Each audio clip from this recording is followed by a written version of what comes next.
Hello my dear childrens. So आज हमारा topic है हेरिडिटी एंड एवोल्यूशन।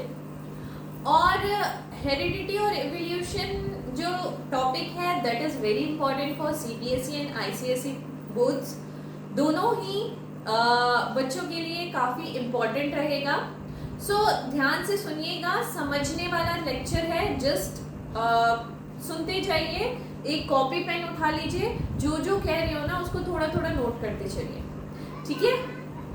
बहुत टेंशन नहीं लेना है कि हेरिडिटी क्या है, जेनेटिक्स क्या है, इजीली सब हो जाएगा, ठीक है। तो चलिए स्टार्ट करते हैं the topic heredity and evolution. Okay, so heredity of and evolution में हम लोगों को पढ़ना क्या क्या कॉन्सेप्ट है। पहला हम लोगों को पढ़ना है concept of heredity. Concept of heredity, ठीक है। नेक्स्ट हम लोगों को कवर करना है concept of variation.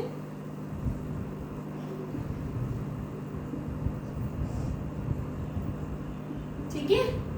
And the third topic जो हम लोगों को कवर करना है, वेरिएशन लीड्स टू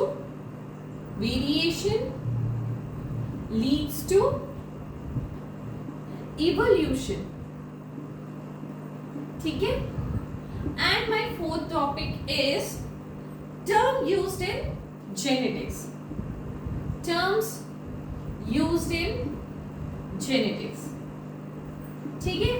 तो basically in this video we are going to cover this 4 topics, ठीक है।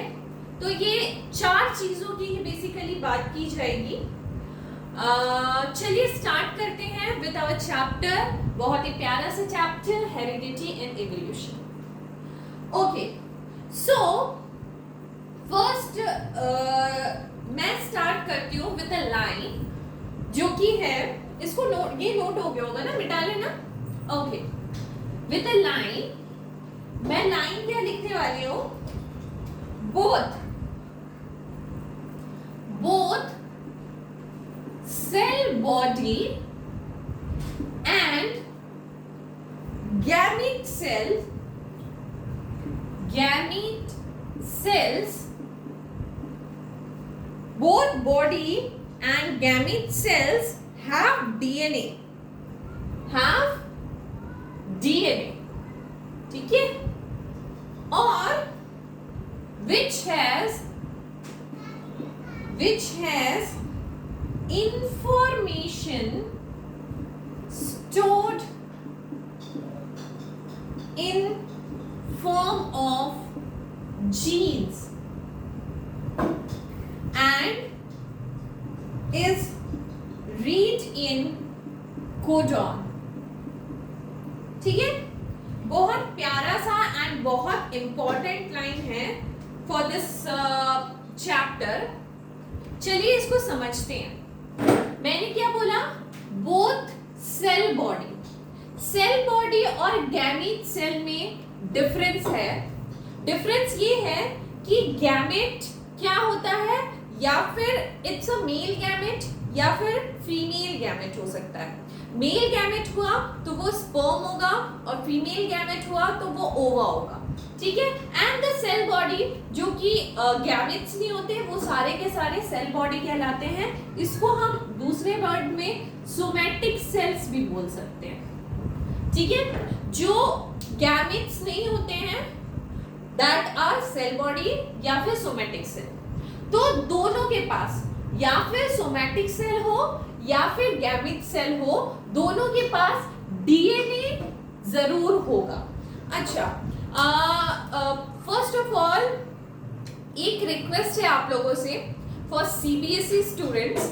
आईसीएसई स्टूडेंट्स ने मेरा जो लेक्चर था cell cycle, cell division and structure of chromosome, the lecture is cell cycle, cell division and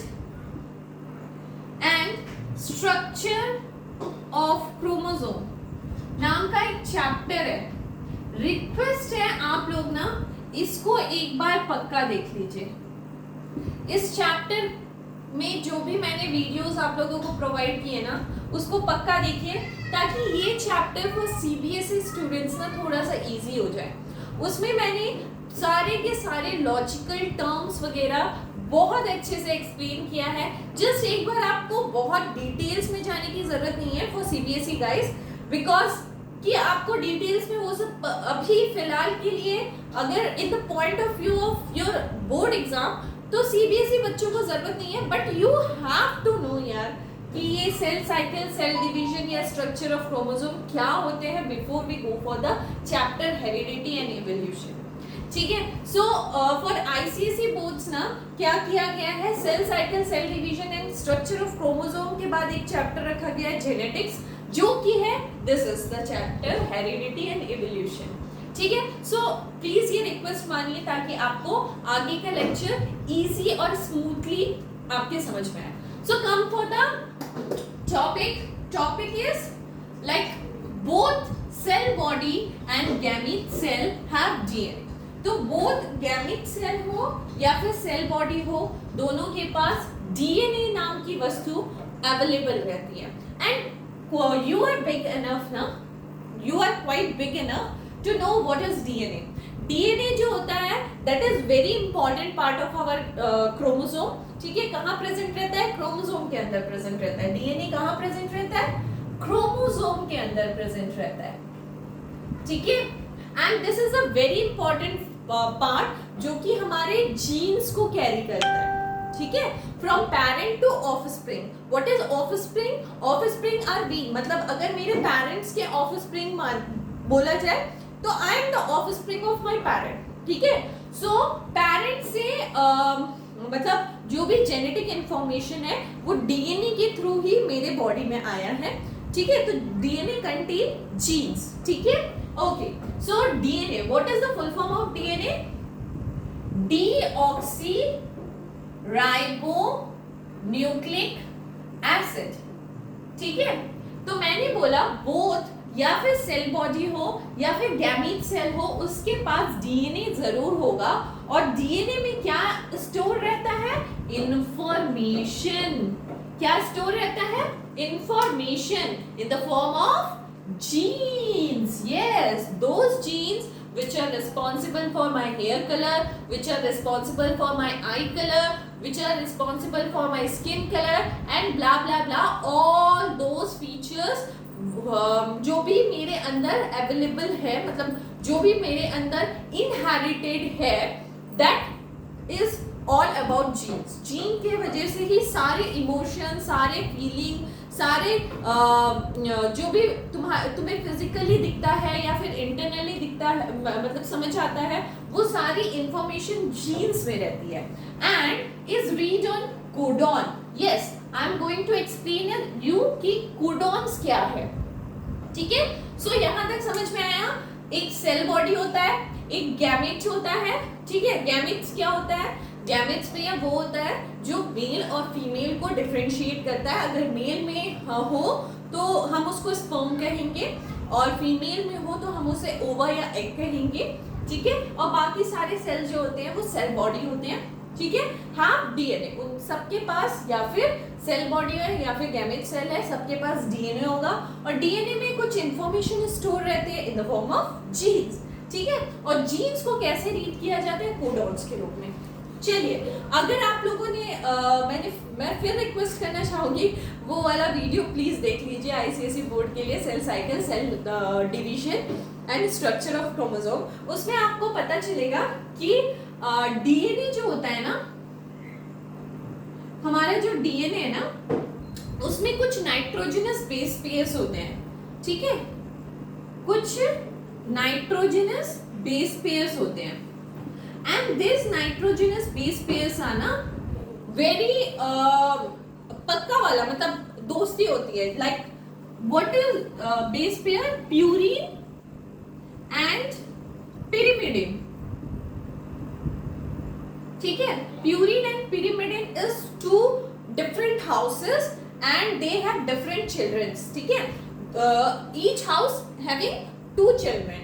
purine is one house and pyrimidine is another house. ठीक है, तो purine के पास जो बच्चे हैं that is adenine and guanine. और pyrimidine के घर में जो बच्चे हैं those are thymine and cytosine. ठीक है, तो एडेनिन और गुआनिन भाई बहन है। यू नो हम किड्स जब बच्चे रहते हैं तो यार you are 10th student like a बच्चा ओनली। ठीक है, तो आप लोग अपने अगर भाई बहन से झगड़ा करते हो ना तो यू आर डेफिनेटली बच्चा। सो भाई बहन में काफी झगड़ा होता रहता है। सो भाई बहन में अगर झगड़ा होता है दोनों की आपस में बिल्कुल नहीं बनती है। ठीक है, एंड दोनों की किसके साथ बनती है? एडेनिन की बनती है इस घर के थाइमिन के साथ। They are very best friend. ठीक है, और गुआनिन जो है साइटोसाइन के साथ उसकी बहुत बनती है और they are also a best friend. ठीक है, तो एडेनिन के साथ मैंने देखो डबल बॉन्ड लगाया है, गुआनिन के साथ हमने ट्रिपल बॉन्ड लगाया है बिकॉज दीज बॉन्ड्स आर ना हाइड्रोजन बॉन्ड्स।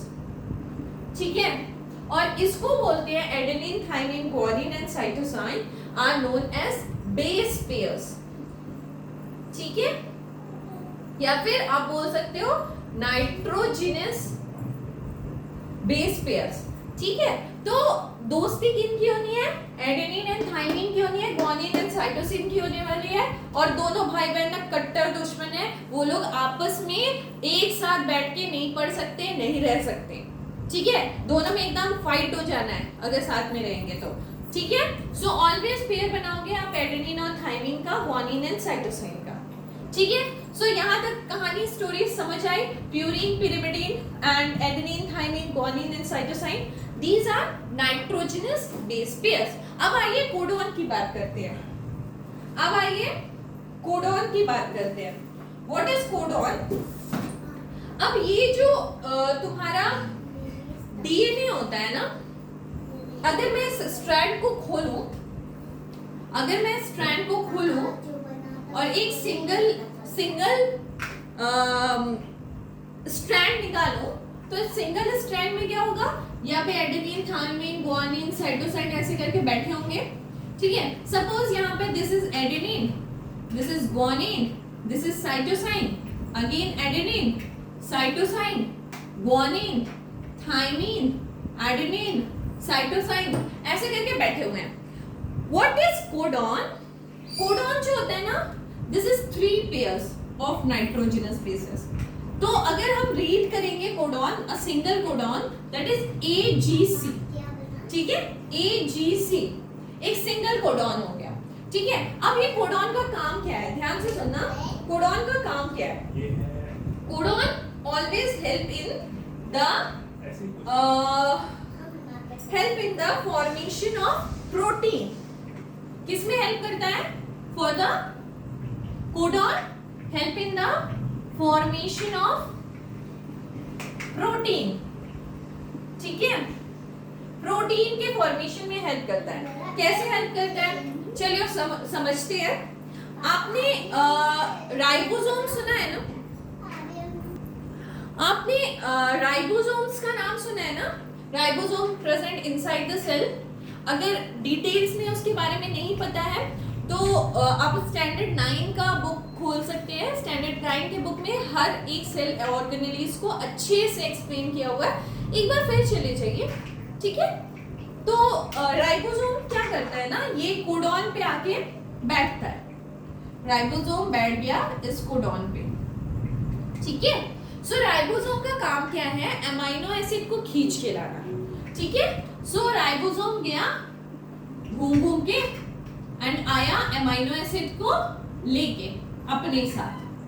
ठीक है, और अमीनो एसिड के बेस में ना सेम पेयरिंग होगी। लाइक एडेनिन किसके साथ पेयर करता है? फिर से एक बार अपने आप में रिपीट कीजिए। थाइमिन के साथ। गुआनिन किसके साथ पेयर करता है? साइटोसिन के साथ। और साइटोसिन किसके साथ पेयर करता है? गुआनिन के साथ, है ना? तो ऐसा कुछ टेल में लगा हुआ चीज वो लेके आएगा।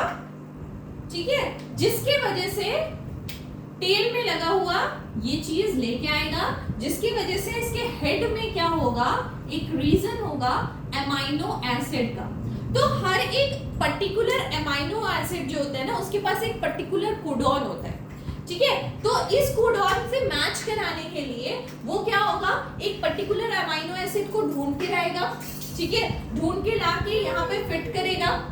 तो एक पर्टिकुलर अमाइनो एसिड यहाँ पे आके बैठ जाएगा, ठीक है। तो suppose this is one amino acid, this is amino acid number 1 और ये यहाँ पे आके बैठ गया। फर्दर जो पीछे वाला कोडॉन है, मतलब अगर हम इस कोडॉन की बात करें तो इसके लिए भी स्पेसिफिक अमाइनो एसिड होगा, है ना। तो ये स्पेसिफिक अमाइनो एसिड क्या करेगा, जब आएगा, ठीक है, जब आएगा तो वो अपने साथ और एक अमाइनो एसिड को लेके आएगा, ठीक है। तो जैसे ही इस पे दूसरा अमाइनो एसिड आके बैठेगा, जैसे ही इस पे दूसरा अमाइनो एसिड आके बैठेगा, वैसे ही ये वाला जो पेयर है ना, ये इससे, इसके टेल से अलग होके इसके हेड में जाके जुड़ जाएगा, ठीक है, इसके हेड में जाके जुड़ जाएगा। तो एक और अमाइनो एसिड आ गया। क्या बोला मैंने, एक बार फिर से मैं बताती हूँ कि राइबोसोम जो है ये फर्स्ट कोडॉन में आके लगा, ठीक है। अब राइबोसोम लगने से क्या होगा, ribosome is responsible for finding the amino acid which is similar to, not similar exactly, which is complementary, has complementary base pairs to this codon, ठीक है। तो राइबोसोम का काम है ऐसे अमाइनो एसिड को खींच के लाना जो कि इसके ऑपोजिट कोडॉन वाले बेस पेयर्स होंगे जिसके पास। तो ये हमेशा लाएगा अमाइनो एसिड को, यहाँ पे फिट करेगा, फिर दूसरे अमाइनो एसिड को जैसे ही लाएगा इसके पास, वैसे ही पहला वाला अमाइनो एसिड हट जाएगा और दूसरा अमाइनो एसिड फिट हो जाएगा, और तीसरे अमाइनो एसिड को फिर से खींच के लाएगा तो तीसरा अमाइनो एसिड आ जाएगा, चौथा अमाइनो एसिड आ जाएगा। अगर सपोज ऐसे 20 अमाइनो एसिड साथ में आ गए तो एक प्रोटीन बनता है। 20 amino acid can make a one protein, ठीक है। तो एक प्रोटीन बनाने के लिए आपको 20 अमाइनो एसिड एक साथ आने पड़ेंगे। तो 20 अमाइनो एसिड आ गया तो प्रोटीन बन गया। इस तरह से ribosome and codons are responsible for protein formation, ठीक है। इस तरह से राइबोसोम्स और कोडॉन्स जो होते हैं वो प्रोटीन को फॉर्मेशन करते हैं, ठीक है। अमाइनो एसिड जो होता है वो पेप्टाइड चेन बनाता है and then they form an protein. तो ये लाइन क्लियर हुई, ये लाइन जो मैंने लिखी वो पूरी तरह से आपके पास क्लियर हुई, ठीक है। छोटी छोटी सी चीजें हैं, मैंने यहाँ वहां रफली लिखा है, प्लीज नोट कर लीजिए ताकि कॉन्सेप्ट बिल्ड हो सके, ठीक है। मिटाया जाए, आगे बढ़ा जाए चैप्टर में, ओके। चलिए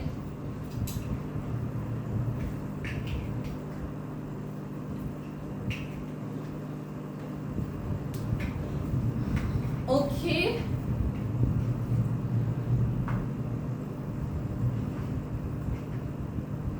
now next is okay, next topic is reproduction कितने टाइप का होता है।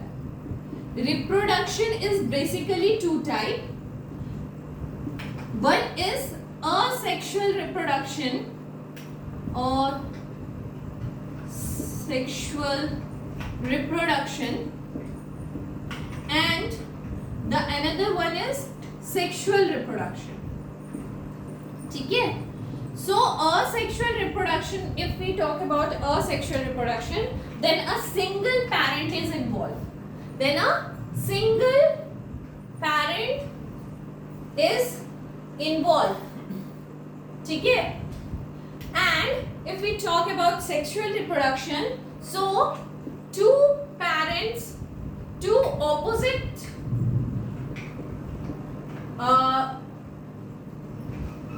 या फिर 2 opposite gametes are involved, है ना, we can say that gametes अभी हम समझ चुके हैं कि गैमेट्स क्या होता है. So two opposite gametes are involve.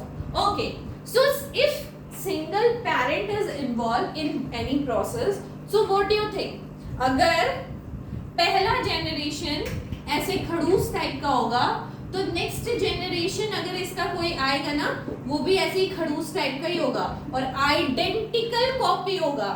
मैंने क्या बोला? आइडेंटिकल कॉपीज होंगे. ठीक है, मतलब कि क्या, असेक्सुअल रिप्रोडक्शन से क्या मिलता है? Clone copy.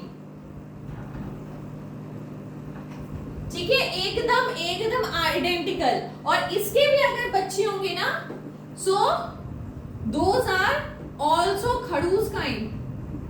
ठीक है, समझ आ रहा है? एकदम आइडेंटिकल कॉपीज.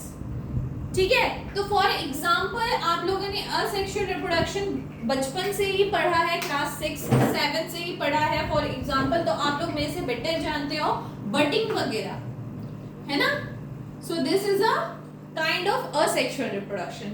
और कहानी शुरू होती है सेक्सुअल रिप्रोडक्शन में, जहां पे 2 डिफरेंट गैमेट्स आर इन्वॉल्व, है ना. 2 डिफरेंट गैमेट्स आर इन्वॉल्व. अगर 2 डिफरेंट गैमेट्स इन्वॉल्व होंगे तो what do you think, identical copies बनेगा? What do you think, identical copies बनेगा? नहीं, आइडेंटिकल कॉपीज नहीं बनेगा. यहां पे आएगा वेरिएशन. ठीक है, यहां पे आएगा variation, and variation is very important for evolution. ठीक है, सो वेरिएशन कैसे इवोल्यूशन को इफेक्ट करता है ये आते थोड़े देर बाद में. जस्ट एक टॉपिक मुझे आपको इंट्रोड्यूस कराना है, and the topic is synapsis. And the topic is synapsis. देखो यार, वेरिएशन एंड इवोल्यूशन समझने से पहले ना साइनेप्सिस को पढ़ना जरूरी है, इसीलिए मैंने इसको ना थोड़ा बीच में घुसाया. ठीक है, first we have to understand synapsis.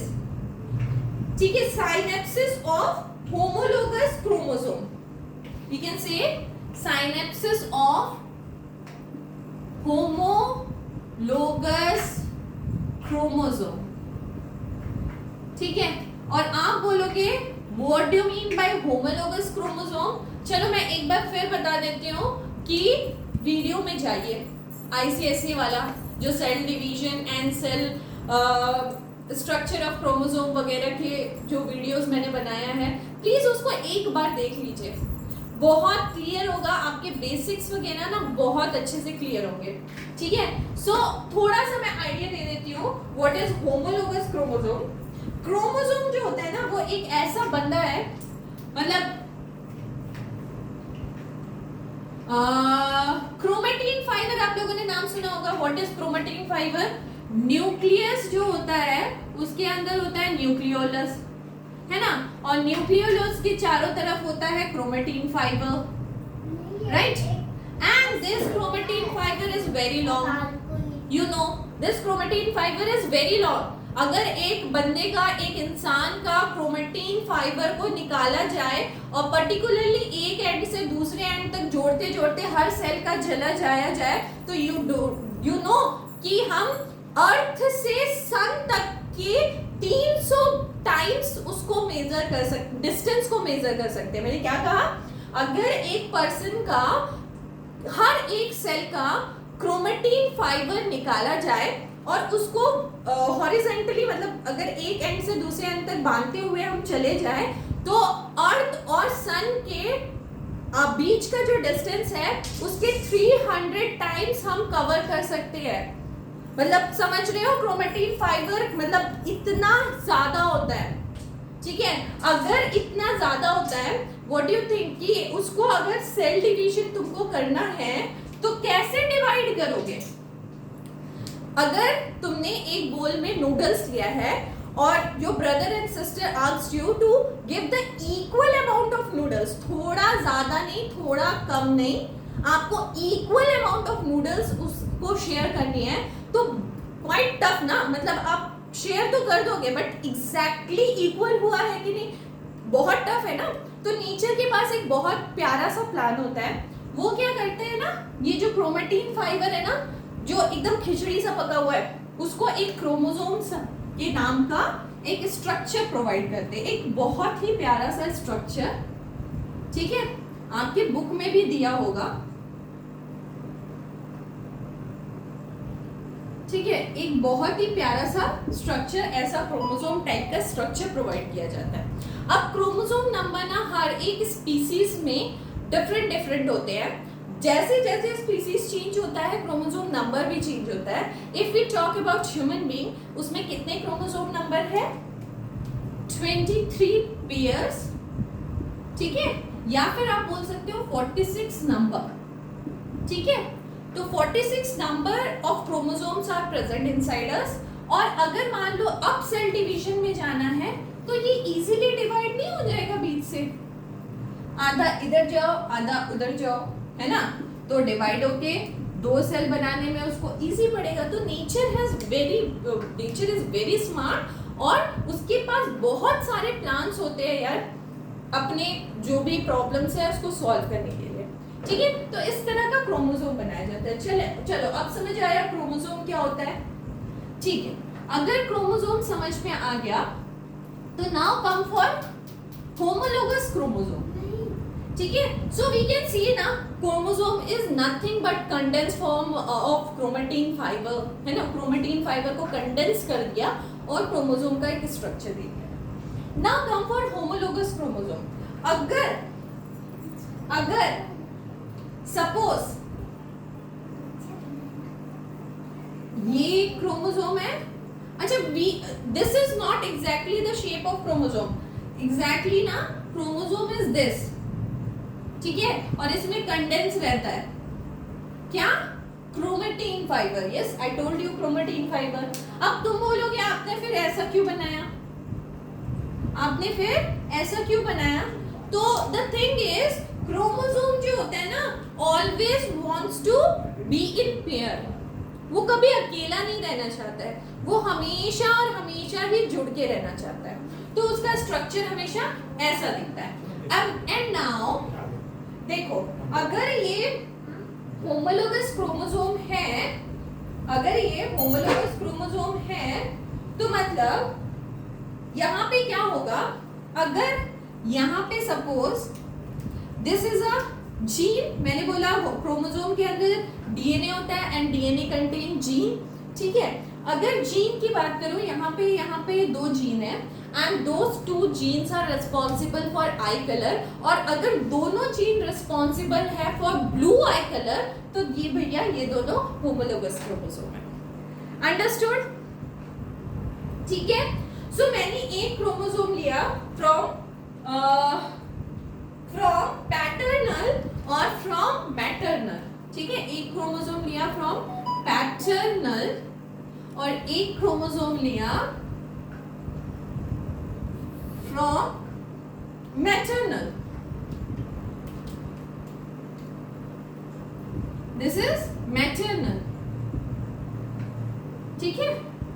एक क्रोमोसोम लिया फ्रॉम पैटर्नल एंड एक क्रोमोसोम लिया फ्रॉम मैटरनल। अब होता क्या है यार, वेरिएशंस लाने हैं। If we go about sexual reproduction, तो तुम तो अपने पापा मम्मी की आइडेंटिकल कॉपी बिल्कुल नहीं होगे, मतलब समथिंग वेरिएशन हुआ है तुम्हारे में। वेरिएशन क्या हुआ है? In the form of synapsis हुआ है। अब देखो समझो साइनेप्सिस होता क्या है, ये गया क्रॉसिंग ओवर, हाँ ये दोनों क्रॉसिंग ओवर हुआ and now this and this, ये ऐसे है एंड क्या हुआ, ये ऐसे और इसका वाला ना कुछ यहां पे घुस गया, ठीक है, और इसका वाला यहां पे आ गया है, ठीक है। सो नेक्स्ट जनरेशन तुमको पता है क्या होगा, नेक्स्ट जनरेशन क्रॉसिंग ओवर होने के बाद पता है क्या होगा, चलो काम, नेक्स्ट जनरेशन में इज लाइक ऐसे ऐसे ऐसे एंड दिस. इंटरेस्टिंग ना. सो ऐसे ऐसे and this. Understood. What is synapsis? समझ आ रहा है साइनेप्सिस क्या होता है? ठीक है, ठीक है. सो साइनेप्सिस क्या क्रिएट कर रहा है? वेरिएशन, है ना. And variation is important for evolution, है ना. तो साइनेप्सिस क्लियर हुआ. What is synapsis? Exactly clear. Okay, now tell me कि वेरिएशन क्यों जरूरी है. व्हाट डू यू थिंक कि वेरिएशन क्यों जरूरी है? ये सारे मिटा लें. क्लियर हो गया ना बोर्ड? ओके, चलो. So what do you think? Why synapses is important? I told you variation. So why variation is important? Why variation is important? सोचो, थोड़ा सा सोचो. Variation and adaptation increase the chance of survival. क्या लिखा मैंने? Variation and adaptation increase the chance of survival. कैसे? कैसे? एक ना इंसेक्ट है, ठीक है. And the insect is suppose black in colour या फिर रेड इन कलर कर देते हैं, ठीक है. This is red in colour. एक इंसेक्ट है and this is red in colour, ठीक है. और ये रहता है ना लकड़ी, एंड द लकड़ी इज, जिस लकड़ी में ये रहता है, द लकड़ी इज ब्राउन इन कलर, ठीक है. अब क्या है कि एक आया कौन, बताओ कौन? प्रेडेटर. एक आया प्रेडेटर. अब प्रेडेटर में ड्रॉ नहीं कर रही हो, please don't ask me to draw. एक आया प्रेडेटर. अब प्रेडेटर क्या करता है? लकड़ी में मुंह डालता है और देखता है कि मेरा खाना कहाँ है, ठीक है. और उसको खाना बहुत इजीली दिख जाता है because it is black in colour, sorry red in colour, है ना. तो क्लियरली उसको विजिबल होता है और उसको खाना बहुत इजी हो जाता है. अगर नेचर कुछ वेरिएशन करे, मतलब क्रॉसिंग ओवर कुछ ऐसा हो जाए कि ये जो इंसेक्ट है ना ये भी ब्राउन कलर का ही हो जाए, ये भी ब्राउन कलर का ही हो जाए, तो क्या होगा? What do you think? Predator आके इसको देख नहीं पाएगा, है ना. और देख नहीं पाएगा तो इसको खा नहीं पाएगा. सो चांस ऑफ सर्वाइवल इंक्रीज हो जाएगा. Understood? Understood? Understood? Okay, so now you understand what is variation. Variation क्या होता है समझ में आया? वेरिएशन क्या होता है समझ में आया? So why variation is important? Why variation is important? क्यों लगता है तुम्हें वेरिएशन इंपॉर्टेंट है? Why variation is important? Answer करो. It increase the chance of survival. Very nice, very nice. Next, next. और कोई? और कोई? Help in adaptation to environmental change. This one is the first reason, and second one, help in adaptation in the different environment, है ना, बोल सकते हैं, very nice. And the third, अच्छा इसका एग्जांपल दूं, इसका बहुत बेहतरीन एग्जांपल है जिराफ। आप ना एक बार सर्च करना, वीडियो ही देख लो, आप लोग यूट्यूब तो बहुत देखते होंगे, देख लेना कि जिराफ का गला क्यों लंबा हुआ था। Why giraffe has a long neck? Reason है, बहुत बड़ा रीजन है, बिकॉज उसको ऊपर ऊपर की सिर्फ पत्तियां खानी होती थी, है ना। सो कुछ वेरिएशन हुआ और उसके वजह से वो एडप्ट कर गया डिफरेंट एनवायरनमेंट में कि वो लंबा होते होते होते होते उसका गला ही लंबा हो गया, ठीक है, ताकि वो पत्तियां अच्छे से खा सके। और बताइए, और है formation of new character, formation of new character like you, है ना, है ना। सो variation is very important. Understood, understood. अब देखो यहां तक क्लियर है। सो यहां तक बातें अगर क्लियर हुई, so I want to stop now, कि यहाँ तक चीज़ें आपको समझ आ जाए, आपने नोट कर लिया, एक बार आपके दिमाग में स्टोर हो जाए, देन वी मूव फर्दर, ठीक है। म्यूटेशन है और बहुत सारी चीज़ें हैं जो आपको सिखाना, एलील्स हो गया, बहुत सारी चीज़ें जो आपको सिखाना अभी भी बचा है। So that's it for today. अगर कोई डाउट हो तो प्लीज़ कमेंट बॉक्स पे लिखिएगा, वरना आज के लिए बस इतना ही। Thank you very much.